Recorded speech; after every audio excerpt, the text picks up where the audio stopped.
Class 4-5-এর স্টুডেন্টদের জন্য কিছু প্রপার্টিজ আছে। সেই প্রপার্টিজের যে রুলগুলো অ্যালজেব্রা করার সময়, সেই অ্যালজেব্রা রুলগুলো আমি তোমাদের বলছি। আমি প্রথমে যেটা দেওয়া আছে, একটা distributive properties, closure properties, commutative properties, associative properties. First যেটা ডিস্ট্রিবিউটিভ প্রপার্টিজ বলছে, সেখানে রুলটা হচ্ছে, আমরা যদি একটা সংখ্যা ধরি এরকম এ ইন্টু বি প্লাস সি, এইটাকে যখন আমরা ডিস্ট্রিবিউটিভ প্রপার্টিজ করব, তখন কী হবে, এই এর সঙ্গে বি মাল্টিপ্লাই করব, এ ইন্টু বি প্লাস এই এর সঙ্গে আবার সি মাল্টিপ্লাই করব, তাহলে এ ইন্টু সি। তাহলে সেটা আমাদের কি দাঁড়ালো, এ বি প্লাস এসি। এটাই হচ্ছে আমাদের ডিস্ট্রিবিউটিভ প্রপার্টি। আমরা যদি এই এ বি সিকে ধরো 2, 3, 4 ধরি, এটা হচ্ছে এ, এটা হচ্ছে বি, এটা হচ্ছে সি, তাহলে এটা আমরা এখানে মান বসাবো 2 ইন্টু 3 প্লাস 2 ইন্টু 4, কত হলো 6 প্লাস 4 to 8, 14। ঠিক আছে, এবার এই যে জায়গাটা ছিল এ ইন্টু বি প্লাস সি, আমরা যদি ভ্যালু বসাই 2 ইন্টু বি মানে 3, 4, তাহলে কত হলো 2 ইন্টু 7, সেখানেও 14 ইকুয়াল হয়। এই রুলটাই হচ্ছে ডিস্ট্রিবিউটিভ প্রপার্টিজ। তাহলে মানে এই ডিস্ট্রিবিউটিভ প্রপার্টিজ হচ্ছে আমরা এটা না করে আমরা হচ্ছে এইভাবে গুণ করে নিয়ে করব। এটাই হচ্ছে আসল distributive properties. Next, closure properties. এই ক্লোজার প্রপার্টিজ যেটা বলা হয়েছে, সেটাতে আমরা যদি whole number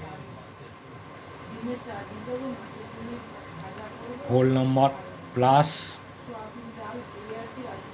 whole number plus whole number করি, তাহলে আমাদের কি হবে, উত্তরটা হবে হোল নাম্বার। আবার whole number into whole number, তাহলে কী হবে, সেক্ষেত্রেও হবে হোল নাম্বার। ঠিক আছে, এইখানে আমি যদি ধরি হোল নাম্বার 2 প্লাস, এই প্লাসের ক্ষেত্রে 2 প্লাস 3, তাহলে কত হচ্ছে, সেই 5 হচ্ছে, এটাও হোল নাম্বার। আবার যদি আমরা এটা করি 2 ইন্টু 3, তাহলে সেটাও কত হচ্ছে 6, এটাও কিন্তু হোল নাম্বার। তাহলে এই প্রপার্টিটা হচ্ছে closure properties of addition and multiplication. এই দুটো দেখালাম, তাই আমি এইভাবে লিখেছি। নেক্সট যেটা বলেছে কমিউটেটিভ প্রপার্টিজ। কমিউটেটিভ প্রপার্টিজটা কী, সেটা আমরা কিভাবে করব। এই যে কমিউটেটিভ প্রপার্টিজ যেটা দেওয়া আছে, সেটা হচ্ছে একটা নাম্বার, ধরো এ প্লাস বি, সেটার কমিউটেটিভ প্রপার্টিজ কী হবে, বি প্লাস এ।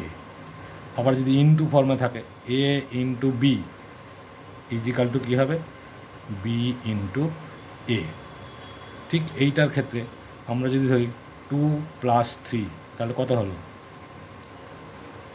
2 প্লাস 3 ইজিক্যাল টু, এই যে এই জায়গাটা 2 প্লাস 3 ইজিক্যাল টু, এটা কী লিখবো আমরা 3 প্লাস 2, তাহলে দেখো এখানেও 5, এখানেও 5, তাহলে ইকুয়াল হচ্ছে। আবার এই ইন্টুর ক্ষেত্রেও যদি আমরা ধরি 2 ইন্টু 3, আবার বি এর ভ্যালু তো 3, তাহলে আবার লিখবো 3 ইন্টু 2, তাহলে কী হচ্ছে, এখানেও 6 ইজিক্যাল টু 6 হচ্ছে। তাহলে this properties is called commutative properties. ঠিক আছে, কমিউটেটিভ প্রপার্টিজ। এরপরে আর একটা প্রপার্টিজ আছে, যেটা হচ্ছে অ্যাসোসিয়েটিভ প্রপার্টিজ।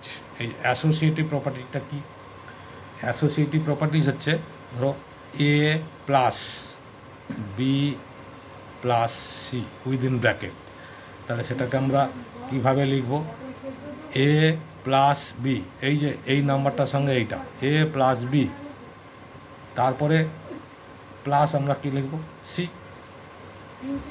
ঠিক আছে, আবার মাল্টিপ্লিকেশানের ক্ষেত্রে যদি দেখাই এ ইন্টু বি ইন্টু সি, তাহলে কী হবে, এ